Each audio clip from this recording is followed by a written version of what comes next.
Hi, everyone. Thank you for joining me today. I'm going to give a few minutes for everyone to hop on. I am Rachael Hutchins. I am a Lamaze certified childbirth educator and a doula, and I'll be leading you guys today in a class discussing common interventions during childbirth. I'm going to give it about 1 minute for people to hop on, and then we'll get started. I know your time is valuable, and I have a lot I want to cover in our time today. This is recorded, so if you need to hop off or if anyone missed it, I'll be replaying it. So definitely look out for that. I'm going to go ahead and share my screen. Hey guys, welcome. Come on in.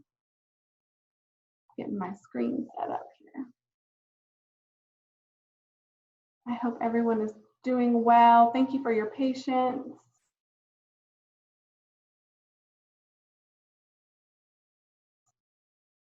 I'm just getting my screen set up. We're going to go ahead and get started right away. I have a lot to cover, and I want to make sure that we have time for questions at the end. So here we go.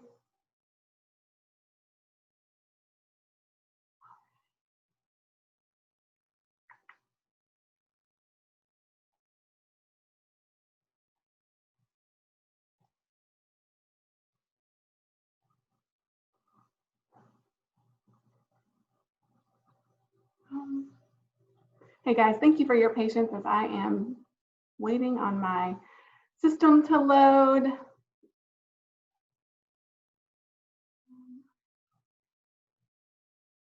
Here we go. Let's try that again. Okay, I'm going to go ahead and get started. Thank you guys for your patience as I'm getting set up. This course is created and presented by myself. I am Rachael Hutchins. I am a Lamaze certified childbirth educator. I am a DONA trained doula, and I am the owner of Your Birth Site. I am not a doctor or a midwife. The information provided here is for a normal, healthy, and singleton pregnancy. Each pregnancy and birth is unique and will unfold differently. Most births, when left alone or minimally interfered with, will occur safely, smoothly, and without complication. Hey guys, thank you for joining us. I'm just getting into the intro, so you haven't missed anything yet for those just hopping on. Let's see. However, it is important to consult with your care provider prior to your birth to ensure your questions, concerns, and preferences are addressed. My goal is to educate, motivate, and empower you towards having a safe, healthy, and positive birth experience. For those that just hopped on, I'm Rachael Hutchins. I'm leading this class. I'm a Lamaze certified childbirth educator, a doula, and the owner of Your Birth Site. And today we'll be covering common interventions during childbirth. So welcome to this mini class on common interventions that can occur during labor and birth. Today, we will work towards understanding how interventions are commonly used and how they can disrupt normal physiologic birth, and why this is important for you to have a safer, healthier, and happier birth. Before we get started, I want to remind you that this mini course is just a portion of my full comprehensive online childbirth class that covers all the necessary areas of pregnancy and childbirth to help you feel more prepared and confident to have the birth you deserve. In today's highly medicalized and intervention-heavy world, it is beneficial to gain as much knowledge about the normal and natural processes of childbirth and to learn about each area from prenatal nutrition and wellness to the anatomy and physiology of pregnancy and birth, to comfort measures and techniques, to how pain serves an important role in your birthing process, to the postpartum and newborn care. There's so much to cover. This class is one piece to a much larger puzzle. Understanding the full picture for what is normal, healthy, and safe during pregnancy and childbirth is important. I am pumped to share this class with you today. Quick note about questions. Please post any questions you have in the chat box, and I will answer them at the end of this class. You can post publicly in the group chat or send me a private chat, and I will answer all the questions at the end of this presentation. Are you guys ready to dive in? Let's get started. So in today's class, we will discuss 5 common interventions that may occur during labor and the associated risks, benefits, and ways to avoid them, or what to do if they are needed. Now, I'm highlighting some of the most commonly used ones. There are obviously other interventions that may occur during your labor, but these are typically the most common that every woman might have to face a decision about during her birth. So I felt like these were the most important to discuss today. There's a lot to cover here, but this is important to understand what could happen and how it affects the physiological birth process. We will discuss the following: IV fluids, including restricting food and drink during labor, continuous electronic fetal monitoring, labor augmentation, epidural, and cesarean. So here we have routine IVs. These are commonly used due to the fact that most hospitals still restrict food and drink intake for laboring women. This is due to concerns about the potential danger of aspiration and the unlikely event that you are put under general anesthesia. General anesthesia is not commonly used for delivery, and today's standard of practice for general anesthesia includes airway protection. Furthermore, fasting doesn't guarantee an empty stomach, and clear liquids leave the stomach almost immediately. So really, there's no valid reason for tightly restricting eating and drinking in labor. Despite this information and recommendations from our leading medical organizations, many hospitals still restrict food and drink, which is not evidence-based, and this restriction necessitates an IV to ensure you stay hydrated. Wouldn't it just be easier to let you drink some water or juice, or have a small bite of a protein bar, or something that sounds good to you?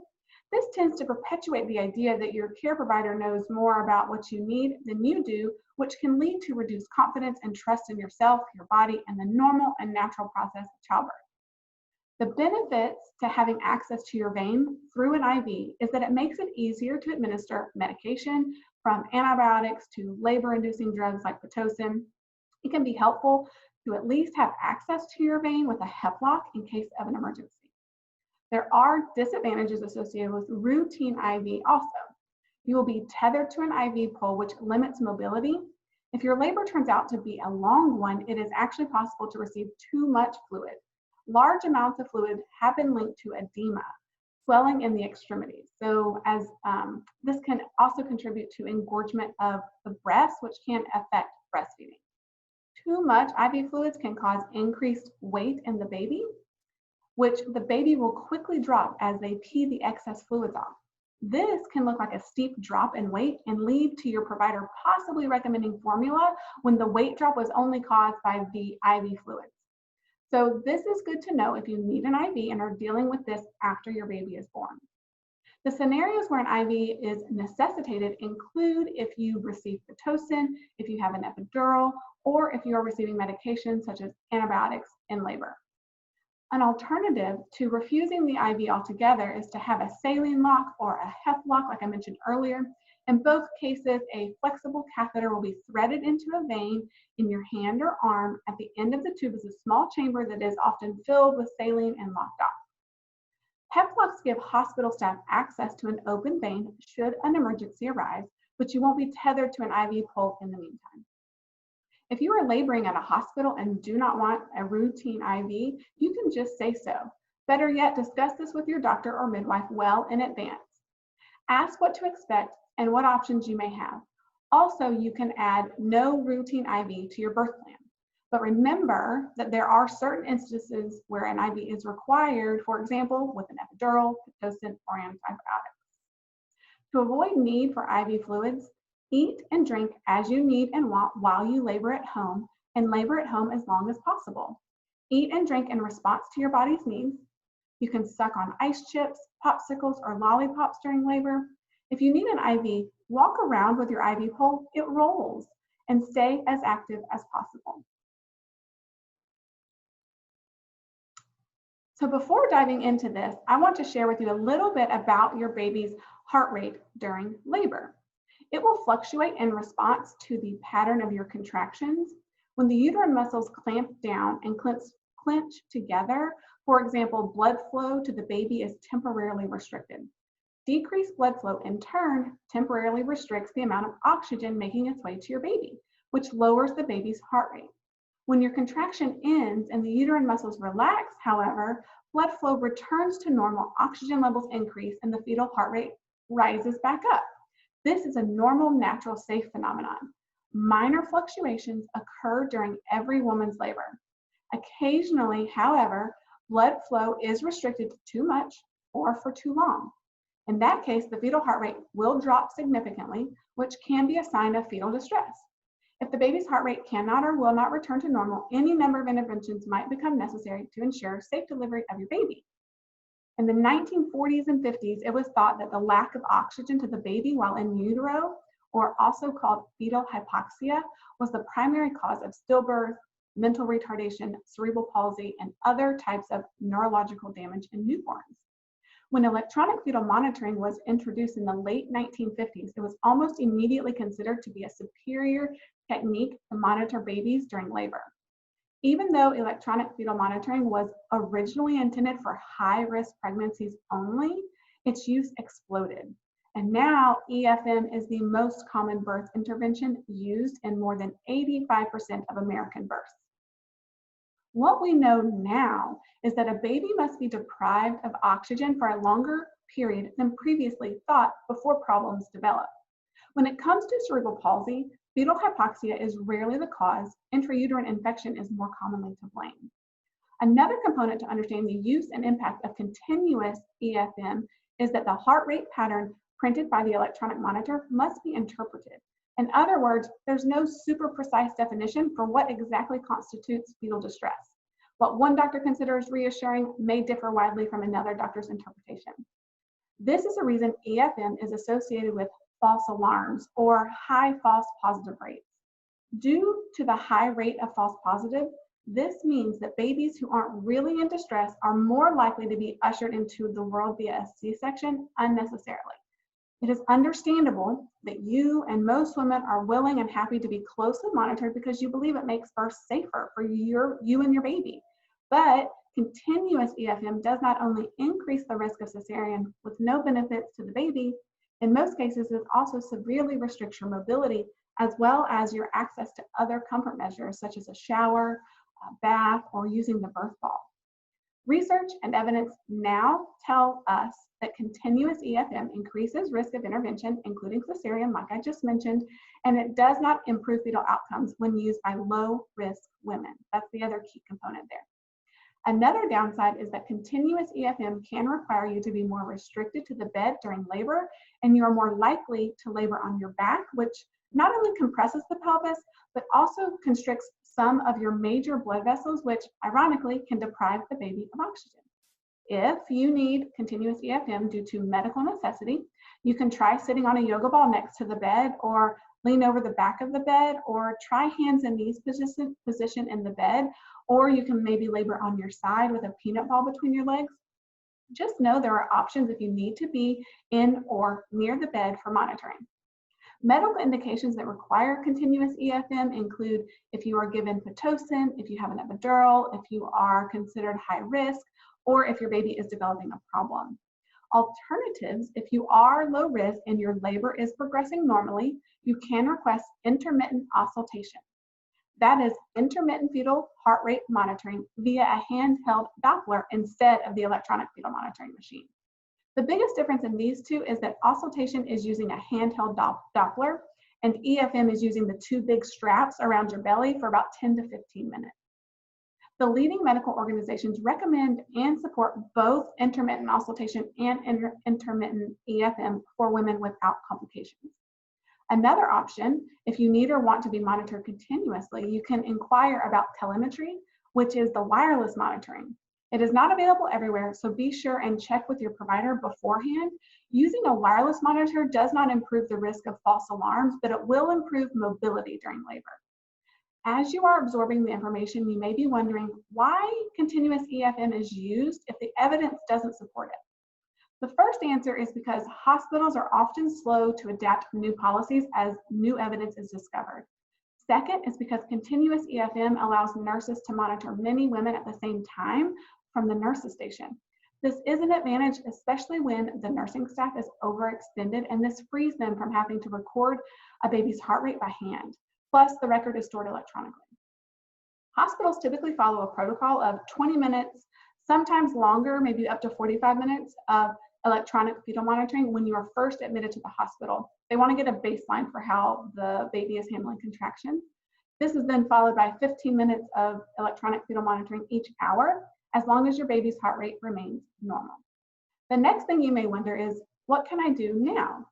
During your pregnancy, check whether your caregiver or hospital uses continuous EFM and under what circumstances. If continuous EFM is routine, check whether the hospital offers wireless EFM, which allows staff to monitor you continuously while you are out of the bed, walking around, or even in the tub. And be sure to include your preferences in your birth plan. A tip to keep in mind if your baby's fetal heart rate is indeterminate or abnormal is to increase oxygen flow by having you breathe oxygen through a mask and rolling to your side to achieve the best flow of oxygen-rich blood to your placenta. To improve fetal heart tones, it is typically safe to try to change positions and breathe oxygen through a mask before rushing off to a C-section. So just keep that in mind if this is happening during your labor. During unmedicated spontaneous labor, your body will at some point begin to produce oxytocin, which is one of the hormones that triggers contractions. Oxytocin has many functions too.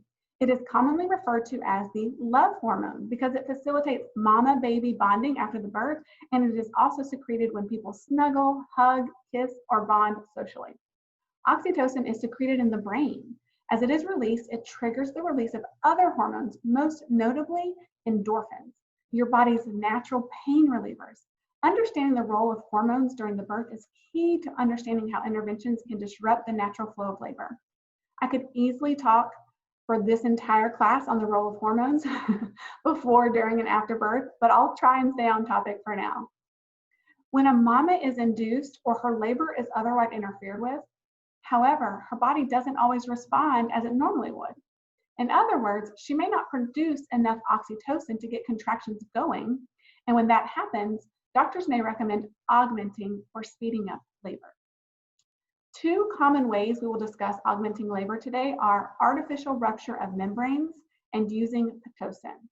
Artificial rupture of membranes during active labor is when your provider uses a long hook-like tool to manually break your water.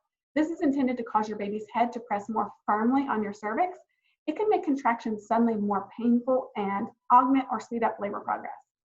Routine artificial rupture of membranes or breaking your water doesn't shorten labor and may result in an increased risk of a cesarean. If your caregiver suggests breaking your water to augment labor, ask about the risks, benefits, alternative options, and what will happen if you wait. I will share with you a tool later in this class that will help you remember good questions to ask in these types of situations that may occur throughout your labor. If labor is progressing well, you might not need your water broken. If labor is progressing slowly because your baby is in an unfavorable position, breaking your water is unlikely to improve progress and may prevent your baby from moving into a favorable position and potentially causing a longer or more painful labor. Try other options first. While rupturing your membranes may speed up labor, if your baby is not in a favorable position, this could make labor longer and harder. Your bag of waters provides your baby some cushioning and room and time to move into a more favorable position. Risks associated with artificial rupture of membranes include greater risk of infection and increased risk of other interventions like needing Pitocin and cesarean. If labor does not pick up after breaking your water, your provider may want to administer Pitocin, and then the cascade of interventions begins. Pitocin is a synthetic version of oxytocin and is used for medical induction, and it is sometimes used to help augment or speed up a slow labor by increasing the frequency and intensity of contractions. It is administered intravenously, allowing the dosage to be increased, reduced, or stopped if necessary. Speeding up labor may sound appealing, but research shows that routinely interfering with the pace and length of labor is not likely to be beneficial. Pitocin can make your contractions much more intense, much closer together, and therefore much more painful. The intensity of these artificially augmented contractions can also lead to fetal distress. The baby doesn't have enough time to recover between contractions, and the prolonged reduction of blood flow and oxygen may cause their heart rate to drop. The use of Pitocin prevents the release of endorphins, which are your natural painkillers, like we mentioned earlier. So this means there is no decrease in pain perception when you use Pitocin. Using Pitocin also necessitates continuous electronic fetal monitoring, an IV, and sometimes a bladder catheter. The stronger contractions, the loss of endorphins, the additional interventions, and the restricted mobility brought on by Pitocin all increase the possibility that you will need an epidural, which carries risks of its own. The use of Pitocin is also associated with unexpected admission to the NICU. Also, women who are given Pitocin during labor secrete significantly less oxytocin when breastfeeding. It is recommended that only women with truly abnormal labor progress should have their water broken, and that only women with truly prolonged labors and sluggish uterine activity should receive Pitocin. Alternatives to try before doing the artificial rupture of membranes or Pitocin include changing positions frequently, nipple stimulation, eating, drinking, urinating, and simply allowing more time. These can all be ways you can help your labor progress before needing to medically augment. You may be wondering about nipple stimulation. This is when you massage the nipples using either your hand or a breast pump, as this triggers the release of oxytocin. It is important to point out that Pitocin does have its uses when it's administered judiciously. If your labor has stalled and other alternatives to get labor to progress are not working, using a little hit of Pitocin may give you the boost you need to get over the hump. All right, here we go. Women who fear childbirth and the pain of childbirth may be eager to use pain medications, and epidurals are very effective at relieving pain. This is why they are one of the most common interventions out there. And though it is commonly used, epidurals come with their own set of side effects. As with other interventions, they can interrupt mama's natural cascade of labor-related hormones. So if after getting the epidural, you stop having efficient contractions due to the fact that epidurals can suppress oxytocin, you may now require Pitocin to get things going again. If you have an epidural, your pelvic muscles relax and don't offer the resistance your baby needs to rotate and descend with each contraction. Since you have no need to cope with pain naturally, your body may not get the signal to keep labor going by releasing more oxytocin, and therefore you may need Pitocin. If you have an epidural, you will require continuous electronic fetal monitoring, an IV of fluids, and possibly a bladder catheter. The changes in the physical process of birth and the interventions required to ensure safety during an epidural introduce several risks. The most common side effects during labor and birth include decreased blood pressure, itching, nausea, a longer labor, a longer pushing stage, and fever. If you develop a fever as a result of the epidural, you're more likely to have your baby evaluated and treated for infection. Also, movement, food, and drink will be restricted, which can lead to additional interventions. If you have an epidural with support, you can assume gravity-friendly positions in the hospital bed. Be sure and talk with your provider before your birth about these options. Epidurals are associated with fewer normal vaginal deliveries, more instrument deliveries, and longer labors, particularly for first-time moms. There's also an increased risk of cesarean delivery with having an epidural. You may be told that epidural medication does not reach the baby, and this is not true. Babies get it within seconds of administration, and there is increasing evidence that all labor pain medications disrupt newborn behaviors like hand-to-mouth movements and sucking, which can disrupt breastfeeding initiation. On the flip side, just like other interventions, when used judiciously, can provide benefit. For example, if you're battling a great deal of fear, which can cause extreme tension in the body, an epidural can help you relax. If you are extremely exhausted after an extended labor, an epidural may help you rest or even sleep so you can be re-energized for the final stage of pushing. Epidurals aren't always harmful or unnecessary. It is when they are used too early and too often without considering the downline effects that they can cause risk. Timing is important with an epidural. If you can wait until you are in active labor, so 6 centimeters or later, having strong, regular contractions and good labor progress, you can reduce the chance it will slow labor and reduce the chance of additional unnecessary interventions.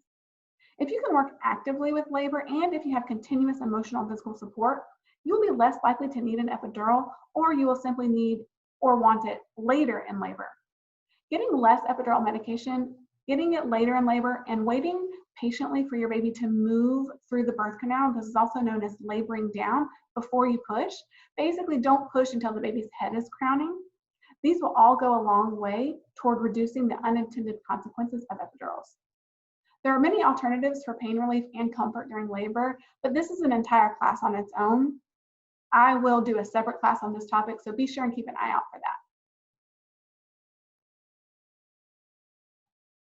Here I'm going to discuss avoiding the unnecessary cesarean. There are many reasons a cesarean is medically necessary and life-saving. The cesarean rate in the US is around 33%. However, we know that only about 10 to 15% of women need to deliver their babies via C-section. For the purpose of this class, I will be discussing how to avoid the unnecessary cesarean. To avoid an unnecessary cesarean, you will want to let labor start and progress on its own unless there are clear, compelling health reasons to induce or speed up labor. Choose a care provider with a low cesarean rate. Discuss intermittent fetal monitoring with your care provider, as continuous EFM contributes to false alarms and unnecessary cesareans. Plan for continuous labor support. Move and change positions often during labor. Labor at home as long as possible. Eat and drink as you need and want during labor. Try non-drug comfort measures before considering an epidural. Have frequent and open conversations with your provider about their standards of practice for a normal, low-risk, healthy pregnancy and labor, as well as how they handle care when concerns for the baby or mama arise. Any and all of the interventions discussed here already could potentially increase your risk of cesarean, but the number one cause of unplanned cesarean in first-time mamas, however, is not fetal distress or poor positioning of the baby or even a medical complication. It is a labor that progresses too slowly. This is ironic because many of the common interventions that occur in the hospital setting slow down labor. Epidurals, for example, can prolong labor by at least 2 to 3 hours. When we interfere with a woman's natural hormonal cascade, we end up artificially prolonging the birth process. Put another way, we artificially prolong labor with the use of often unnecessary interventions, but then we operate on mamas when you don't progress quickly enough. A long labor or delivery isn't necessarily harmful, and if both mother and baby are doing fine, it is not automatically a reason for a cesarean. Some people call failure to progress failure to wait. Understanding the stages of labor is key here. I offer a separate mini course on this topic, but the first part of the first stage of labor, which is between 0 centimeters and 6 centimeters, can take 8 to 24 hours. And that doesn't account for the days leading up to labor, which is like pre-labor, where you may find contractions off and on as your body prepares for labor to begin. Medical induction can also contribute to stalled labor and increased use of other interventions that ultimately increase the chance you will have a cesarean delivery. Interventions from induction to fetal monitoring to pitocin to cesarean all have their place. In fact, they can be very beneficial for mamas and babies who need them. The evidence is pretty clear, however, that most mamas don't need them and certainly don't need all of them all of the time. The crux of this issue is knowing when to accept interventions and when not to. In a couple of slides, I will discuss a helpful tool you can use to navigate these decisions. Now, let's tie it all together with understanding the cascade of interventions. Although research shows that routine and unnecessary interference in the natural process of labor and birth is not likely to be beneficial and may indeed be harmful, most US births today are intervention intensive. The interventions we just discussed have unintended effects. When interventions are used routinely, they set the stage for a cascade of other interventions. The result of this is a disruption in the physiological process of labor and birth, and you and your baby are exposed to unnecessary risks. This is not to say all interventions are bad or will cause harm. I fully believe that each intervention can serve as an important purpose when used judiciously. The key here is to understand that I am talking about these interventions being used routinely, meaning they are being done to all women giving birth at that hospital and without regard to her individual medical history or personal preferences. That is why it is important to understand the ways in which one elective intervention that you do want might lead to other interventions that you don't want. An example of the cascade of interventions with an epidural. So the epidural can provide very effective pain relief during labor, but it also increases the risk of experiencing a sudden drop in blood pressure, a longer labor, difficulty moving about, difficulty urinating, difficulty pushing the baby out, fever, and other negative effects. Interventions like continuous EFM and intravenous IV fluids and are required with epidurals and require you to be more restricted in the bed. Being restricted to just the bed can cause the labor to slow down and reduce the amount of movement necessary to safely and smoothly labor your baby down.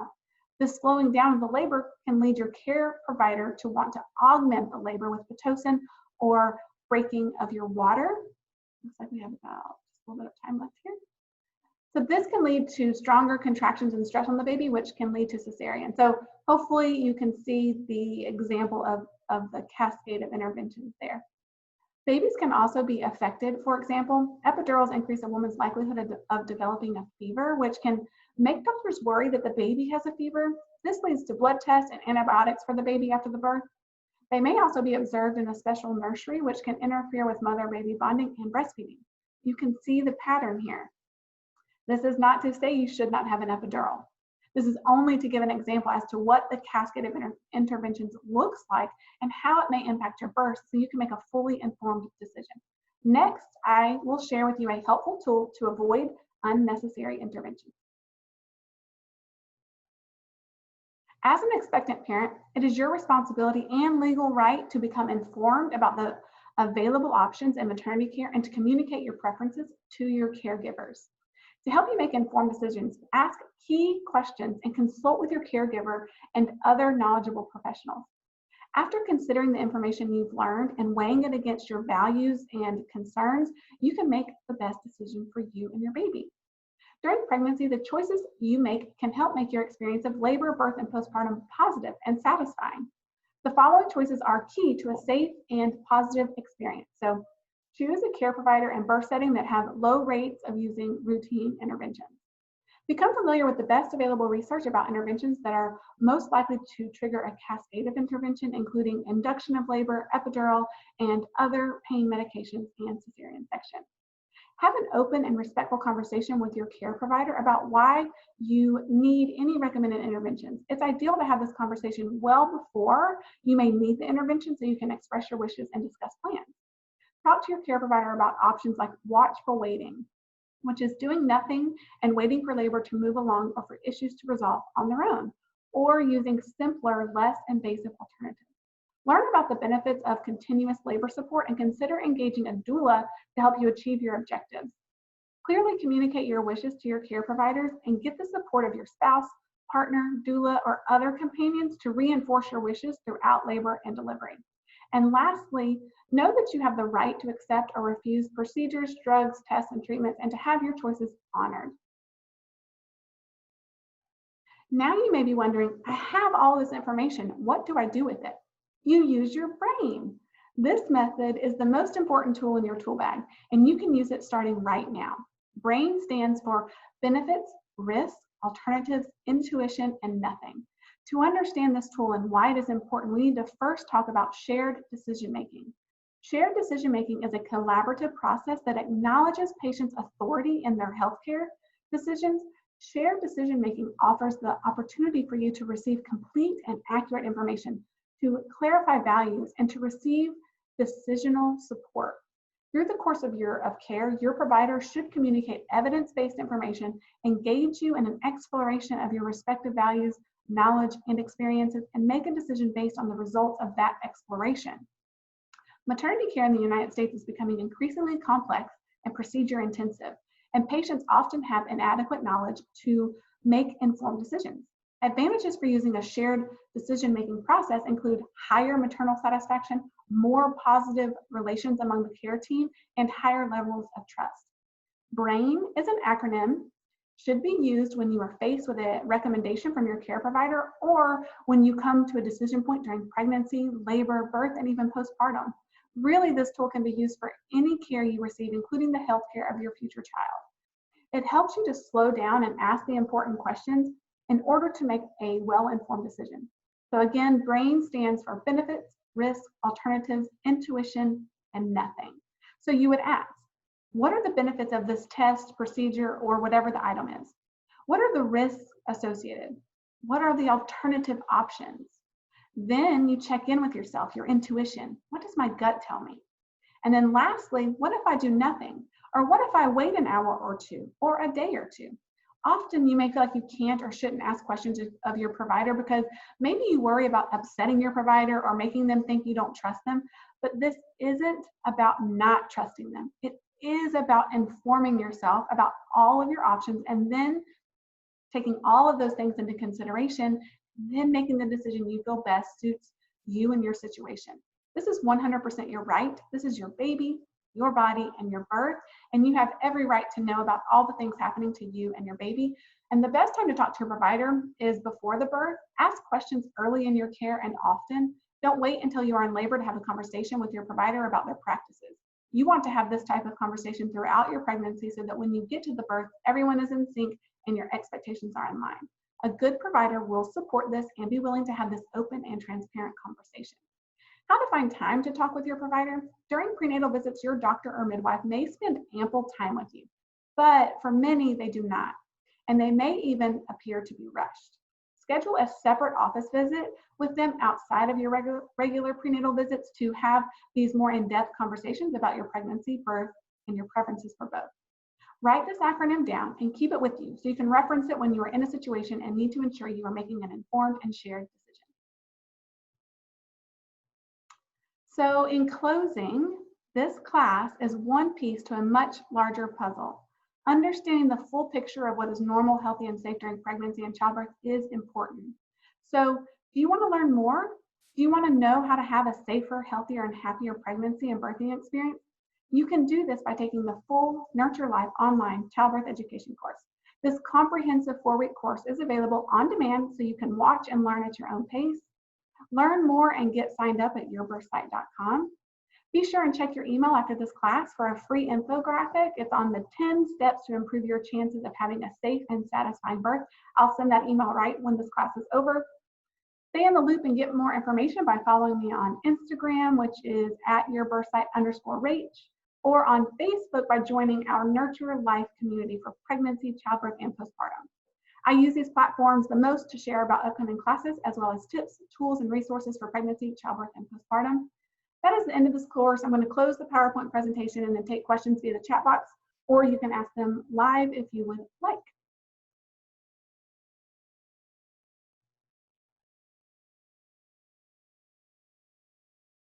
All right, let me get my chat. Oh, there's a few. Let's see.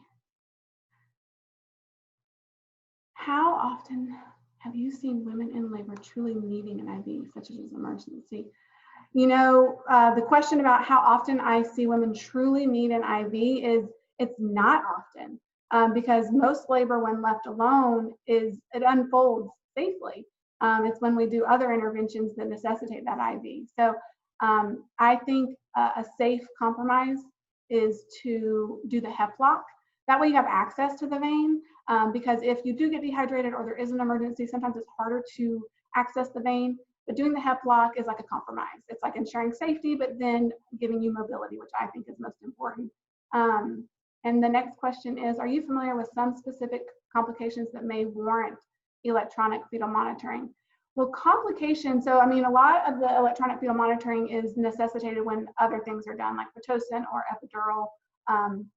But other complications might be if they have identified a heart condition of the baby prior to the birth, or if, water has maybe been broken for an extended amount of time, or sometimes advanced pregnancies, like maybe 42 weeks or beyond.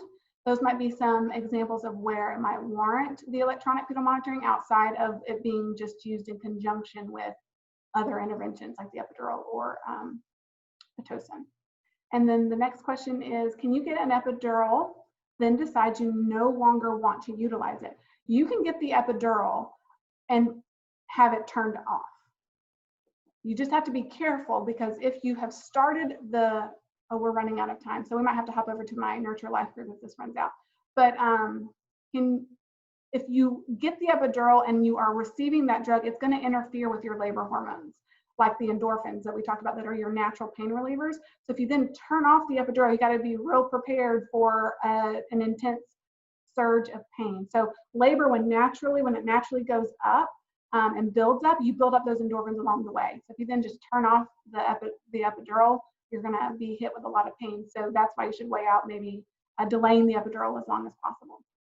And if no one else has any questions, that'll be it. This is recorded. I'll post it and share it and email it, and then look out in your email for the free printable on how to have a safe and satisfying birth. And I'll be doing more free classes, so follow along and stay tuned. I'm so glad you guys joined. Thank you for being here. If no one else has any questions, I'm going to go ahead and